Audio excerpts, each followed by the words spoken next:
সায়ন্তনের polygraph test করে গলা চেপে ধরে দুর্জয়ের চক্রান্ত ফাঁস করলো উজি। সম্পূর্ণ জানতে হলে চ্যানেলটি সাবস্ক্রাইব করে দেখতে থাকুন।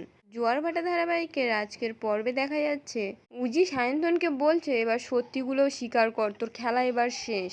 পলিগ্রাফ টেস্ট শুরু হয়ে গেছে। উজি এবার সায়ন্তনকে বলছে, সত্যি করে বল, তোর সঙ্গে দুর্জয়ের কি সম্পর্ক, কিসের যোগাযোগ?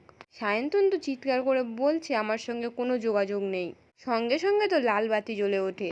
উজি তখন সায়ন্তনকে বলছে, তুই মিথ্যে কথা বলছিস। এই বলে তো সায়ন্তনকে মারতে শুরু করে। শেষমেশ সায়ন্তন সত্যিটা স্বীকার করে ফেলে আর বলছে, দুর্জয় ঘোষালের সঙ্গে আমি হাত মিলিয়েছিলাম টাকার জন্যে। খেয়াকে হাতিয়ার করে ব্যানার্জি বাড়ির সমস্ত টাকা লুটে নিতে চেয়েছিলাম। উজি তো সায়ন্তনের সমস্ত কথাবার্তা ফোনে ভিডিও করে নেয় আর বলছে, তুই এবার নিজে দুর্জয়কে ধরিয়ে দিবি, আমি যেটা বলবো তুই সেটাই করবি। কেমন লাগলো জোয়ার ভাটা সিরিয়াল? আর কে কে দেখতে চাও এই গল্প কমেন্টে জানাবেন।